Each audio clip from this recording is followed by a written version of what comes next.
Hello guys, welcome to Ashley Lancelot Show. We are doing ancestral and backgrounds, basically the race for Pathfinder. It's going to be multiple segments of this. And what can I do for you, Ashley? You do something about the bedroom. Why? I killed 2 stink bugs. There's 3 more left. And? I can't get them. Leave them alone. The cats eat them. It's starting to stink the room. I don't know what the hell to say. Stink bug season in the house. But yeah, I'm gonna read. I'm not gonna read the whole thing. I'm just gonna brief it with my thoughts or everything else for that as well. I'm not gonna cut the other one out. So we had to kill 3 stink bugs. Okay. Actually, not supposed to kill them because it attracts other stink bugs. But you know that you killing other stink bugs, you will attract more stink bugs. Okay, well, dwarves, we got a dwarf right here. It has ancestor bloodlines for this as well. The dwarves have a well-earned reputation as a stoic and stern people, and skirted within citadels and cities carved from solid rocks, while some see them as and humorless crafter of stone and metal. Dwarves and those who have spent time among them understand their unbridled zeal for their work, caring for more about quality than quantity. To a stranger they can seem untrusting and clannish, but to their friends and family they are warm and caring. The hall filled with the sounds of laughter and hammers hitting anvil. So that's basically the little description of it. I like the side because it tells you there's the stats, basic stats and stuff that basically is bonus or negative for the dwarf. I hope that there's some negatives because the 5th edition didn't have any negatives for the pick which race you pick. There's dwarves are slow, trust those outside our kin, but those wariness is not without reason. Dwarves have a long history of forced exile from ancestral holds and struggles against the depredations of savage foes, especially giants, goblinoid orcs, and the horrors that dwell deep below the surface. See, you might, with the big bold letter, see here. Strive to uphold your personal honor no matter the situation. Appreciate quality of craftsmanship in all forms and insist upon it for all your gear. Don't wear or back down once you set your mind to something. So they're like stubborn stubborn dwarves. Dwarves are stubborn. They're they have their own unique crafts against elves. I know they don't like each other due to that quality and their way of belief as well. Other parable see you as stubbornness, though whether they see this as an asset or a determined change from one person to the next. And see you are an expert in the matter related to stonework, mining, precious metals, and gems. Recognize the deep connection you have with your family heritage and family. That's pretty much a lot of the dwarves that lives in the underground citadels. Usually when they're in the surface world, dwarves totally do not uphold it, but they do have honor, but usually those dwarves are exiles and want to see the world, merchant, those kind of stuff, and usually they don't go back to the underground citadels anymore. Physical description: dwarves are short and stocky, standing about a foot shorter than most human. They have wide, compact bodies and barrel frames. Dwarves of all gender pride themselves on the length of their hair, which they often braid into intricate patterns, some of which represent specific clans. A long beard is a sign of masculinity and honor among dwarves, and thus a clean-shaved male dwarf is considered weak, untrustworthy, or worse. Dwarves typically reach physical adulthood around the age of 25, though the traditionalist culture placed more value on completing coming-of-age ceremony unique to each clan. Then reaching a certain age, a typical dwarf can live to around 350 years old. Here, society, the ancient dwarves empire, the dwarves once ruled, fell long ago, overwhelmed by orcs and goblinoid enemies. Today, dwarves retain many of the qualities that repel their people to greatness in ancient times. Fierceness, gumption, and stubbornness is endeavor ranging from battle and craftsmanship to forging ties with family and friends. So basically, this is a basic background of dwarves that I'm reading to you. I don't know much about Pathfinder gods, just letting you know, or about a lot more about the technically, because I do the Iron God campaign. We haven't finished it yet. This is alignment and religion. Dwarves tend to value honor, closely follow the tradition of their clans and kingdoms. They have a strong sense of friendship and justice, though they are often very particular about who they consider a friend. They work hard and play harder, especially when they're strong, ill, and involved. Typical dwarf is lawful good or lawful neutral and prefer to worship deities of those alignment. Trog, god of dwarven kind, actually played on Kingsmaker. Basically, likes to create and use that item to curse their people and destroy shit. Primary dailies, though, worship Trog. Family membership is also common. That is hand troop amongst the dwarf. I'm gonna skip the names. Let's see a regular dwarf. You want to just basically an NPC trait I can see on the side of it. Hit points 10, size medium, speed 20. Ability boost is Constitution, Wisdom. What the free is. Ability fall is their extreme negative charisma. They're ugly as hell. Not all dwarves. Language common dwarven. Additional language equal to intelligent modifier. Choose from Gnomish, Goblin, Jolton, Orcish, Terran, Undercommon, any other language to which you have access. Traits: dwarf, humanoid, dark vision. Let's see the dwarf heritage. You pick a bloodline at first level. Ancient dwarf. Dwarf heroes of old could shrug off the enemy magic. Some of resistance manifests in you. You gain the call of ancient blood reaction. Call of Ancient Blood. Trigger your attempt to save and throw against a magical effect, but you haven't rolled yet. Your ancestor innate resistance to magic surges before slowly embedding down. You gain a +1 circumstance bonus to triggering saving throw and until the end of this turn. That's actually pretty good for a bonus against a magic save for you guys. Death Warden Dwarf.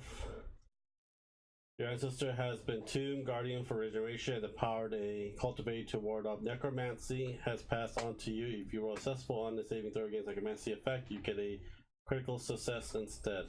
That is actually pretty. So these are the ones that, different magical effect you have. You gotta pick one. You got the Forged Dwarf that gives you a let's see, a remarkable adaptation to hot environment from ancestry and inhibited blazing desert or volcanic chambers beneath the earth. This grants you fire resistance equal to half your level, and you treat environmental heat effects as if they were one step less extreme. Incredible heat becomes extreme heat becomes severe, and so on. There's the Rock Dwarf. Your ancestors lived on the worked among the great ancient stone of the mountain or the depths of the earth. This makes you solid as a rock, which you plant your feet. You gain a +2 circumstance bonus to your fortitude or reflex save. DC against attempt to shove or trip you. That's actually a pretty good one for a monk or a fighter type. Let's see here. This bonus also applies to saving throw against spell or effect that attempts to knock you prone. In addition, if you have any effect would force you to move 10 feet or more, you are more only half the distance. They're strong-blooded dwarves. Your blood runs heartily and strong, and you can shake off toxins. You gain poison resistance equal to half your level. And each of your successful saving throw against a poison infliction reduced to its stage by 2 or by 1 for a fallen poison I can basically say virulent poison.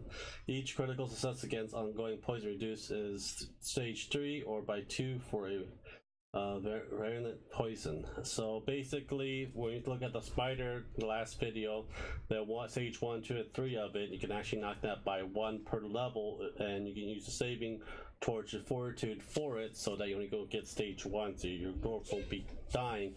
So that's why I thought when I saw the poison, the spider looks like one hit kill, but looks like with this strong blooded dwarf, I think it'd be probably the most common to use because I see a lot of poison stages. in the bestiary. Just letting you guys know as well. There's your ancestral feat.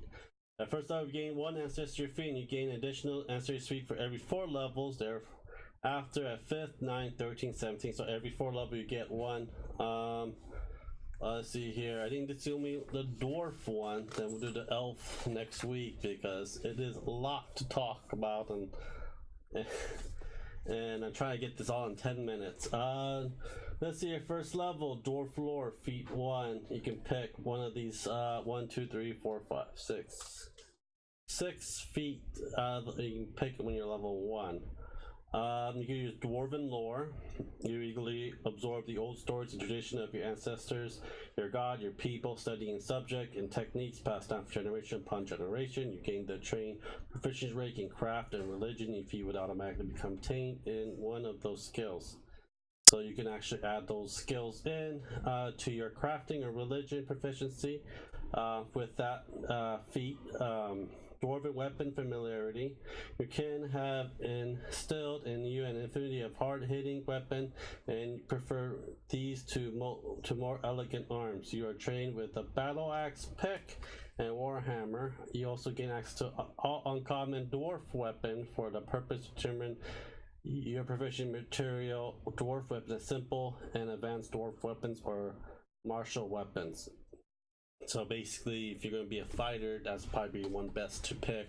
So you can actually go and use it's kind of exotic weapons to humans, but dwarf it's not. Rock runner. Your initial connection to stone makes you adapt at moving across uneven surface. You can ignore difficult terrain caused by rubble and uneven ground made of stone and earth.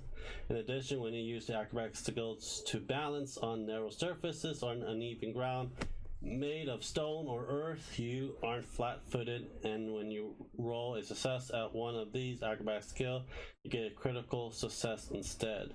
So basically, barbarian, this might be a good one, or a fighter. This is if you have a very low dex in your attributes. This would be really good for as well. Stone cunning. You have a knack for noticing even small inconsistencies and craftsmanship techniques and stonework around you. You have gained a +2 circumstance bonus to perception check to notice unusual stonework.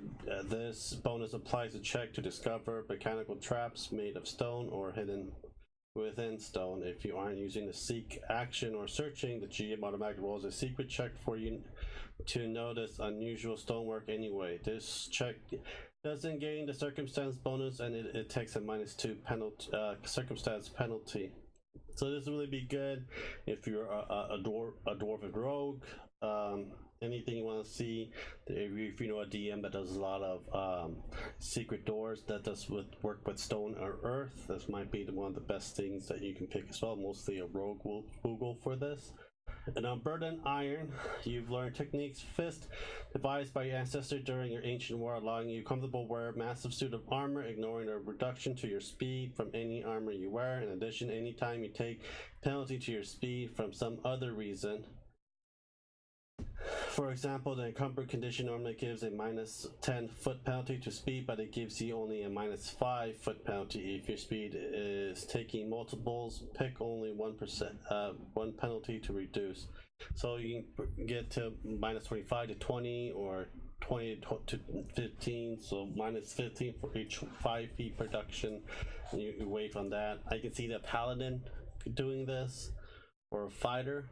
Because those are the two ones that are very heavily armored.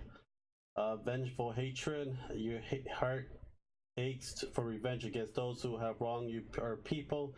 Choose one of the following dwarven ancestry foe when you gain vengeful hatred. Drow, dogger, giants, or orc. You gain a +1 circumstance bonus to damage with weapons and unarmed attacks. A cuts creature with a trait. If your attack would deal more than one weapon die of damage, the bonus is equal to the number of weapon dice or unarmed dice. In addition, if a creature critically succeeds in an attack against you and deals damage to you, you gain your bonus to damage against that creature for 1 minute, regardless of whether it has a chosen trait. For special for me, your GM can add appropriate creature traits to ancestral foes list if your character is from a community that basically is a story story adaptation I put on your character if I wanted to. Commonly fights or types of enemy. Usually players make the stories for me and I incorporate into the game. This is the 5th level ancestry if you get the 5th level. Boulder roll. Your dwarven bells allows you to push foe around just like a mighty boulder tumbles through a subterranean cavern. Take a step into the square of a foe that is your size or smaller. Until the foe most move into the empty space directly behind it. The foe must move even if doing so places is in harm's way. The foe can attempt forward to saving throw against your athletic DC to block your step. If the foe attempts to saving throw unless it's critically succeeds, it's like bludgeoning damage equal to your level plus your strength modifier. Holy crap. This would be good if you're like a barbarian and say screw it and just tumble down. But usually I think there's a little mechanic I gotta look up as well. Athletic DC to block your steps. If a high athletics save from the enemy, you can just step away and not get hit. But yes, let's see. Dwarven weapon cunning. That's for 5 level. Prestige. You must have a dwarven weapon familiarity for you to get this. You've earned cunning techniques to get the best effort out of your dwarven weapons, whether you're critically hit using a battle axe, pick, warhammer, or a dwarven weapon. You apply choose critical specialization effect. I think it's like probably like a -1 on it, so you'd be like 18, 19, 20 to roll to get critical on your thing. I gotta look that up. Probably go for fighters. If you go in the fighter, you can get this. Mountain, this is level 9. Mountain stoutness. Your hardness lets you withstand more punishment than most before going down. Increase your max hit point by your level. You also decrease the DC and recovery check when you have the dying condition by 1.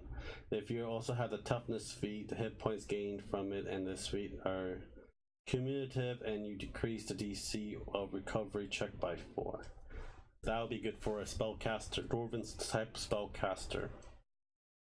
Another one is Stonewalker. You have a deep relevance for any connection to stone. You gain mend into stone at a 3rd level divine innate spell that you can cast once per day. If you have the stone cutting dwarf ancestry feat, you can attempt to find unusual stonework and stonework traps that require legendary proficiency in perception.